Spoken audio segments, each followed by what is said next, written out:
I'm not gonna lie, I try not to come off as a die-hard Jujutsu Kaisen fan, but it's hard because this shit is actually peak. This season was banger after banger after banger after banger. There wasn't a single episode I was disappointed with, especially the Culling Games portion. The Culling Games portion was just straight action, so let's get into it. After Amai takes the Tiger of the West, or whatever they were calling him, to the building, Yuji walks in and basically sees a nigga in a bathtub. Yo, walk on. I'm not taking cases. Step, man. Yeah, I can see that. You know you're supposed to take off your clothes first. Allow it, man. This shit feels better than sex. And I'm guessing you're speaking from what you've heard about it? Yo, can I help you? My bad, man. I just need a lawyer for one of my orders. 4 bills up front. What? Man, 4 bills. Walked in here, called me a virgin, now you want my help for free. You're sick in the head, aren't you? I'm sorry. It's all love, innit? Nigga, I don't even know you. I need the cash. I don't have cash, man. Then you're good, bro. You don't need my help. I don't know what to tell you, man. I'm not leaving. I'll scrap my order if I have to. Well, go on then. I don't like hitting youngers, but you chat too much and it's giving verbalist. So let's test that theory. Obviously, we know Yuji has been in life or death situations for the last 6 months, so he rushes in without a second thought. That's a real nigga. But Higuruma says it's none of that. He just wants to chat. Now, basically, the evidence stacked against Yuji right now is him going into a gambling place while he's underage. And this slide has Yuji baffled because he doesn't even know what to say about this. I don't lock my boy up for wanting to play a game. He's done more for the streets than most 40-year-old men have. Nonetheless, he is a 16-year-old, so he gives a pretty dumb answer, and he loses his cursed energy.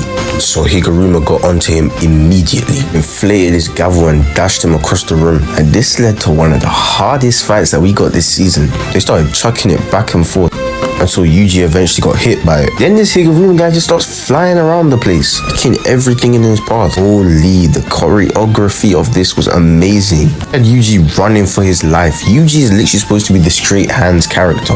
This is his bag. But Higgy was putting pressure on him. This is why they say, stay away from lawyers. Yuji eventually had enough of the shit and just started running away. Higgy just started dashing them, and Yuji basically jumped back down and got pressed again until he came up with the smart idea to have a retrial. Now, when faced with the next trial, you might say Yuji lost, but at the same time, no one could fault Yuji for this, because Higuruma obviously stooped low and talked about the Shibuya incident. And you know Yuji's a real guy. He took accountability for it, even though it had nothing to do with him. He said, did you commit mass murder? He said, yeah. Guilty. Confiscation. Death penalty. Execution of sword. And they get back to boxing. But Higuruma's not dumb. He obviously knew this guy's not capable of mass murder. In fact, he was pissed because why are you taking the blame for another man? His words, not mine. Why are you trying to get locked up for another man's approval? His words, not mine. Are you his hoe? His words, not mine. Despite that, Yuji did his shit anyways, and he won it. Higuruma kind of gave him the win there, but you know, it was good enough. He moved Higuruma's heart, and Higuruma sat down with him and said, let's get to business. So I'd say that's mission successful. Meanwhile, Megami wasn't as successful. You see, his mission was to also find Higuruma. So while Yuji was out here actually completing the task, Megami was getting backdoored by a bad bitch too. She could backdoor me. Ooh, you were blinded by Nyash, you buzz bitch. Why does this guy think he's scary? Man, turn around. Yeah, bet, and your time is coming. I can't lie, if that time does come, I'm not backing you. Huh? Let's not even do this, man. Run me your points. Yeah, sure, mate. Do you think I'm joking? Yeah, bro, you're funny. You're not doing... Yeah, get on, Tim. Shit. Unlucky, bro. Try again next time. This guy's too sarcastic. But next thing they know, a flying eyeball falls out the sky and blows up the whole building. Wow, that's actually the only way I can describe it. Worst part, this girl knew she was getting pimped out and she still tried to box Megami. He allowed her again, just to get his shit blown up. It's not looking good for Megami at the moment because he needs the points. But then the best news comes. He basically finds out he doesn't need to worry about Higuruma right now because Yuji's already handled it. So he gets straight to it. These guys start boxing in a bedroom. Megami is clearly dominating the fight. I'm low-key proud of him. You know, I back Megami on this channel all the time. They fall out the window and he just starts blamming him, looking just like his father. Wasn't expecting him to slice his head open though, but obviously the other two were not cool with that. That was their guy. And this guy with the pain tolerance of a rock sends his exploding body parts towards Megami until Takaba hits him with the move going on. I can't lie, this nigga was making everyone uncomfortable. Even me. I didn't even realize he was half naked until he started running around. But nonetheless, he was running shit. He fly kicked kick that man in the mouth while making a joke about it. Personally, I wouldn't have that. But Takaba got it, man. Megami uses this as a chance to start his own fight with Reggie. And these men start flying through the streets of wherever they were. At this point, Reggie wasn't even using his technique, bro. He was just huss across the street. Meanwhile, Megami is popping every ult imaginable. Max Elephant, Nue. I'd love to see it, like I said. Surprised he didn't bring out Maharaga this time. But Reggie just starts summoning shit out of those receipts he has. I'm talking motorcycles, surfboards, poles, trucks. Imagine a whole truck comes flying towards you inside a gymnasium. What are you supposed to do in that situation? And so Megami is forced to pop the proper ult. It has been like 2 seasons since we've seen Megami's domain. Man, this shit was clean. If you don't understand this technique, it basically brings out Megami's latent ability to about 120%. Reggie tries to bring out a hollow wicker basket, but that shit don't work because this isn't a sure hit domain. He just gets tied up and beaten from all different directions. But Reggie eventually has enough of it. He drops 2 trucks in Megami's domain and he's feeling the weight of everything. Had him down there looking like his father. How many times am I gonna have to say it? But Reggie doesn't have that crazy mindset like Megami does. Megami's ready to take him down with him and drops Max Elephant on him. But that don't work because he drops a whole house. I don't know where the fuck he got that house from. How he even has a receipt for that, because that's not his. He's from the old times. He didn't have those kinds of houses. But nevertheless, obviously Megami has to break the domain.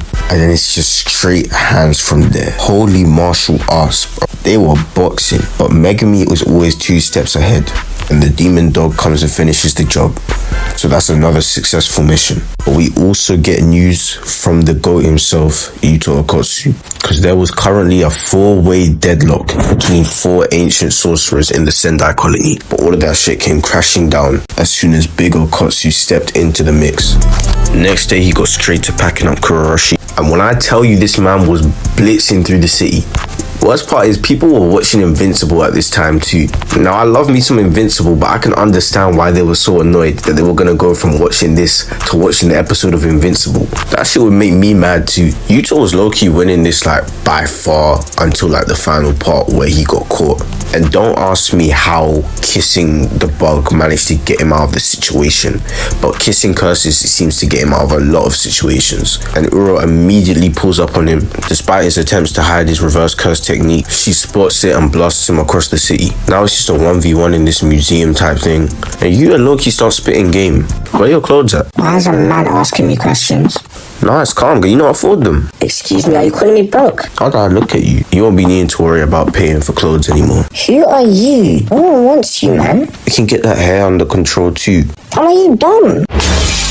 Yeah, she did not like that. Yuta cannot spit game if it's not a curse. And they immediately get third party by Ryu, who for some reason started claiming that Uro was third partying them, when he quite literally is the third party. And then we just get this theatric beauty where Yuta is just flipping around dodging granite blasts. We got to see a lot of straight hands from Yuta too. I don't know what it is about Ryu, but he seems to be adamant to fight him hand to hand.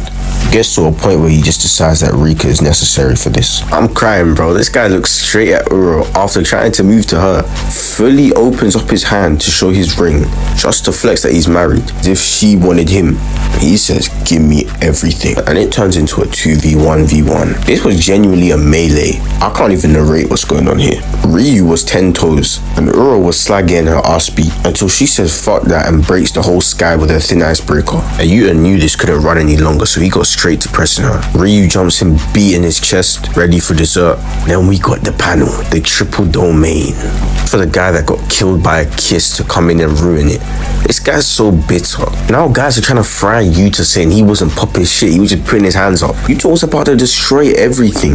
He still did. Because the second they got out that domain, he went straight for Uro. That was kind of unfair. Got her arm taken off and everything. And to end it, we got straight to Yuta versus Ryu. Now Yuta is a very calculated guy. He doesn't like to fight, but he will do it. In this moment, like usual, he saw a way to end this fight as quickly as possible.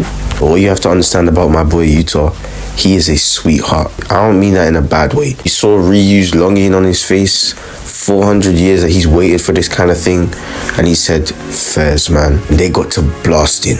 You heard Izo in the background going, "Judgment, judgment." That's how you knew this was serious.